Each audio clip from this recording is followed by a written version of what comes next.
Friends, welcome to Salesforce CMAtics video session 164. So basically in today's video, we will actually understand all the applications which are there for each of the subcharts which we have been using in Salesforce CMAtics. Okay.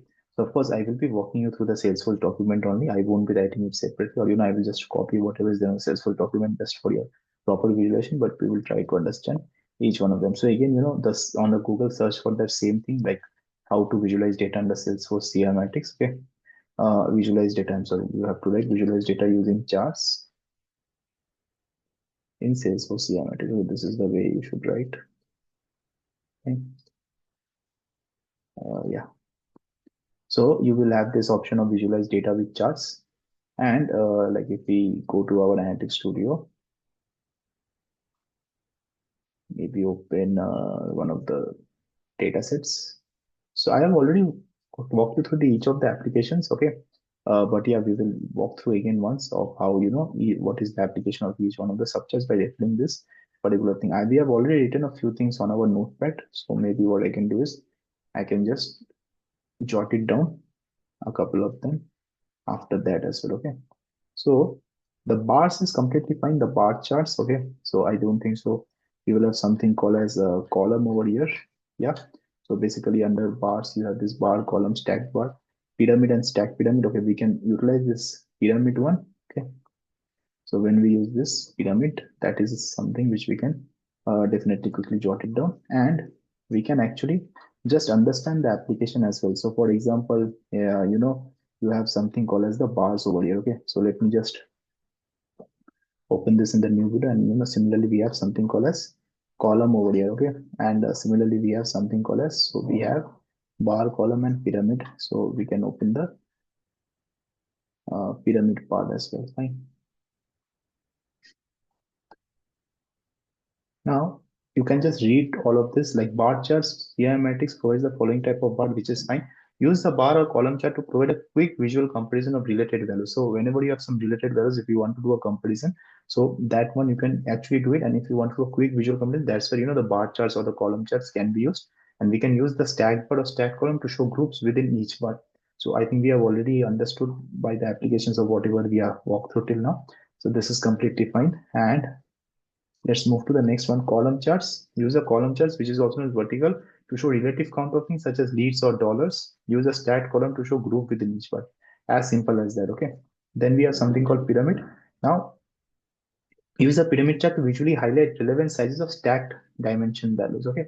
A pyramid chart is good for representing related measures for one particular dimension, such as number of accounts and account values in a particular category. For example, you're interested in booking you're interested in looking at the overall value number of accounts in countries where your company does business. A bar chart can show that data in order, but it's not necessarily a compelling to easy to read visualization. Changing to a pyramid improves both overall. So basically, like if you want to represent the related measure for one particular dimension, there's a particular dimension, and there's like you have understood the sum of amount as well as the average of amount. In that case, we can actually use the pyramid, and this is something which we have walked through as well. Fine.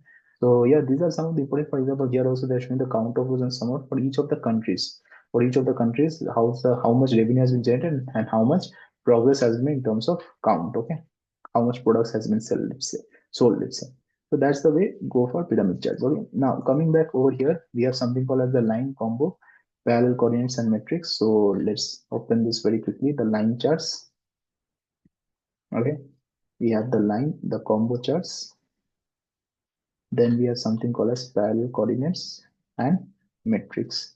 So we have something called as parallel coordinates as well as the metrics. I guess is not here. So this is like metrics radar. Yeah, radar charts. Okay, let me open this one.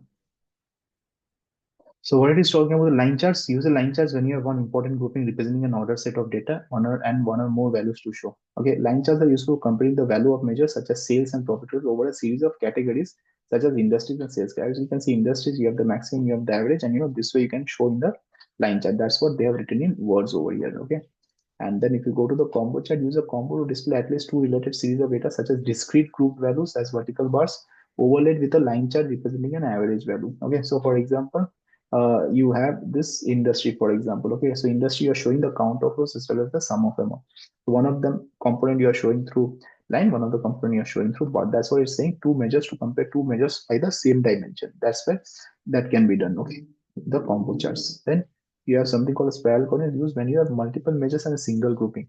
So there's a particular dimension and you have multiple measures like the average, the maximum and whatever other measure calculation you have to do. At that time, you can use the parallel coordinates. Are useful for displaying how data elements in a grouping stack up against each other. So this is where you can see, okay, we have the product name. So what is the average of unit pricing? What is the average of shipping cost, average of discount, average of profit? So in this way, we can actually make the use of the matrix rather. Sorry, the parallel coordinates chart. Okay, so that's how this is done. So you have many coordinates over here, and with each of the coordinates, you can actually see parallelly like how different dimensions can be measured. Okay, that's what the parallel coordinates is about. And the same thing is related to the matrix radar if you see as well. Okay, so a radar chart is useful when you are trying to visually represent a dimension along three or more measures. So for example, you have three or more measures like the count, sum, and average, something which I have also shown. At that time, you can actually use the radar chart, matrix radar chart. Okay, then let's move on. We have the date and time. We have the timeline, time combo, time bar, and calendar heat map. So let's use each one of them. So let's open each one of them. So starting from the very beginning, combo time combo is not there. Timeline.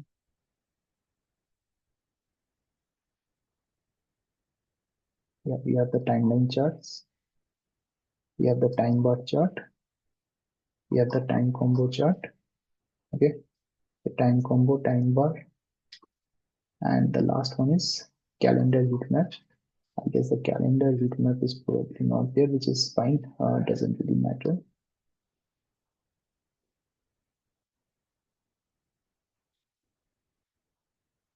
Yeah.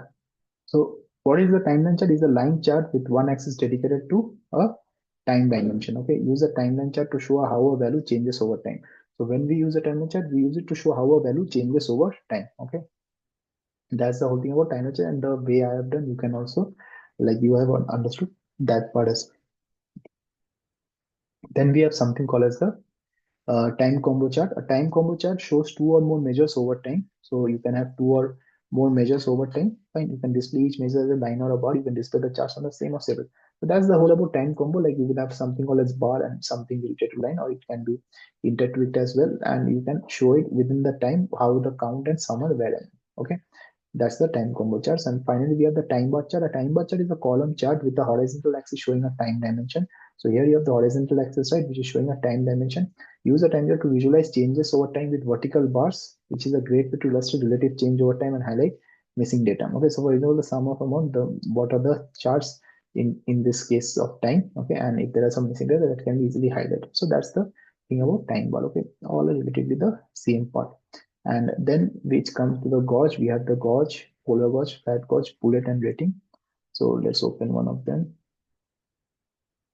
So you have the gauge, bullet.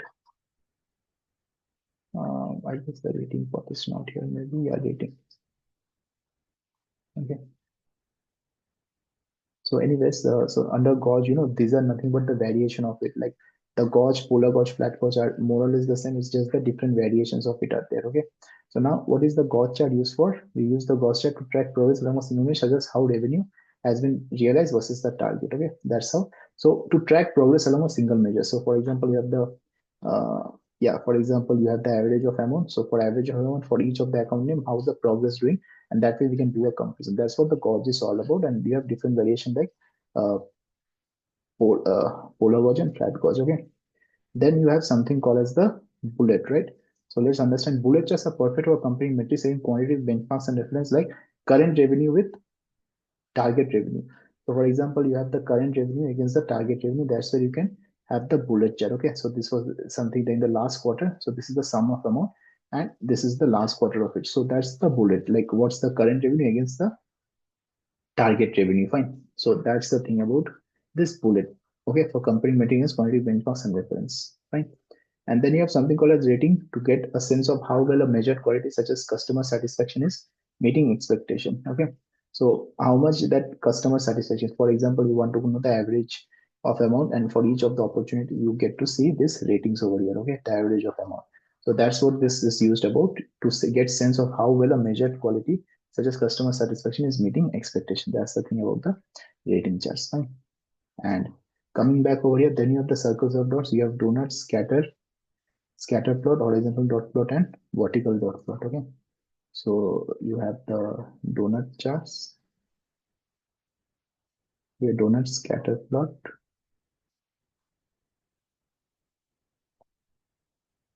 There was this calendar heat map also. I didn't walk you through. Let me very quickly walk you through this calendar heat map, which I didn't, which was a part of this one. That is the dates and times, the calendar heat map. So what this calendar heat map does is,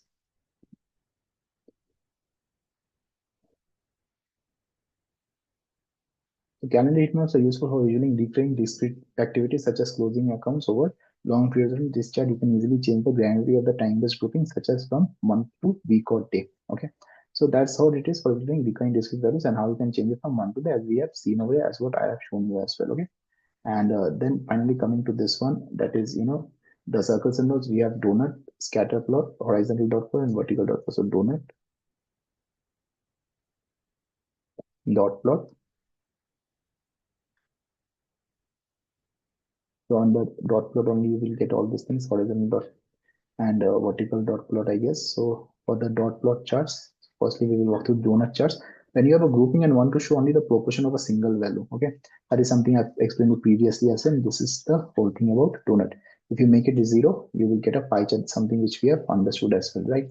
Then we have the dot plot, horizontal vertical dot. Use the size and cutting of bubble to display multiple dimension measure. Use dot plot to visually related data to compare performance of or locate unusual values. Okay, so to locate some unusual values, for example, you have the average of one account. Okay, this way you can plot it down. Fine. Now coming back over here, then we have something called as the grids, right? You have the heat map, matrix, and tree map. Okay, so let's open one by one.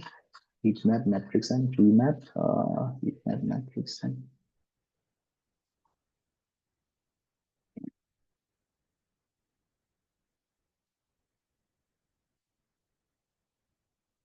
heat map, matrix, and tree map. Okay.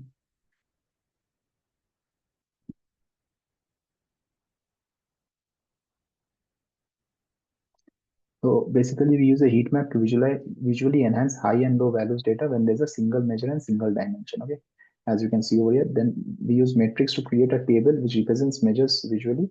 To create a table that represents measures visually, allowing you to quickly spot extreme values. So to spot some extreme values, that you can use the matrix chart, right? And then tree map to visualize hierarchical quantitative data where containing triangles designate relationship using color and leaf rectangles represent quantity against it. Okay, so this is the way it's being done. Okay, where through rectangle you can understand, and through the colors you can understand, like what are the other things which is separating. So that's what it's mentioned over to visualize hierarchical quantitative data where containing rectangles designating relationship using color and leaf rectangle represents quantity. Okay, that's how this whole thing is done. Fine. And then similar way, you have maps. Maps I'm not walking through because it's related to country. And then you have the pipelines like waterfall, stacked waterfall, funnel, origami, and Sankey. Okay, so if I quickly just open one of them, uh, waterfalls. So you have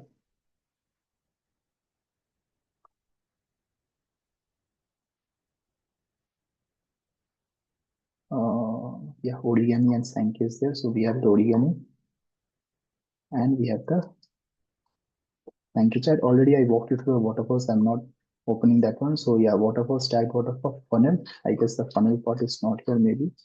The funnel part is not there, but funnel, yeah, funnel chart is also there. Okay, so this is all about this one. So those are basically nothing but the pipelines if you just observe this. Okay, so origami to create a stacking horizontal relationship for easily identify high and low value data.